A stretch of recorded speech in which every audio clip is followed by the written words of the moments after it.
say I haven't heard of this sort of story before, especially in the legal world, but the Army right now says they're going to look into a claim that a civilian analyst working for them was conducting intel officer duties, law enforcement duties on U.S. soil. And the interesting part of the story is there's a claim that they were targeting American citizens. There's an anti-war protest group. They're based in the state of Washington, and they say that they discovered a spy in their ranks, then did a little counter-intel of their own. And Dan Springer is live in the Port of Tacoma, site of some of the anti-war protests in question. Dan, it's a little confusing, but how did it all go down, and does it look like the Army might have done something wrong? Yeah, you know, legal experts believe, at least from the preliminary information, that the military has a problem on its hands. Let's talk about this fascinating tale that really begins about 2 years ago, Jamie, when a guy presents himself to an anti-war group called the Port Militarization Resistance Group here in Olympia, Washington.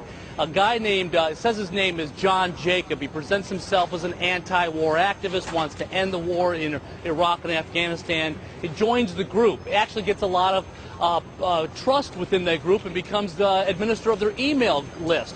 Well, fast forward 2 years, the group says they've outed this guy through Facebook and through some Freedom of Information emails they picked off, that he's really John Towery, a civilian employee at Fort Lewis, Washington, and his job is to protect troops. And so they say that all the while he was inside their group, he was sending back information to local police officers and to Fort Lewis about their activities, and that, they say, is illegal. So if he had some information, or the Army had information that the troops there could be in danger, that this group was going to do something to harm them, they're not allowed to collect intelligence in this way? What's their alternative? For 130 years, the law of the land has been posse comitatus, which basically says that the U.S. military cannot act as local law enforcement agencies. And so there have been exceptions carved out. Most recently, exceptions carved out if nuclear weapons were involved or thought to be involved, or if the local group was thought to be in cahoots with terrorists or foreign enemies. And so basically Fort Lewis would have to come up with the evidence that they thought that this local peace activist group was somehow tied to Hamas or to Al-Qaeda, and that they had reason to infiltrate the group. If they can't come up with that, legal experts say they got a real issue of violating First Amendment rights and right to association.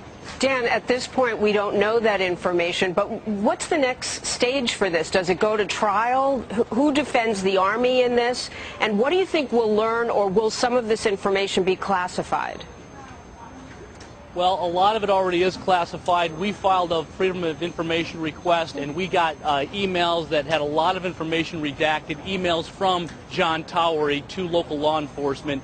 Basically, the Fort Lewis is saying that they acknowledge John Towery does work for them. He does work in this intel gathering position and force protection. They are not justifying what he did. They're saying that they have launched an internal investigation.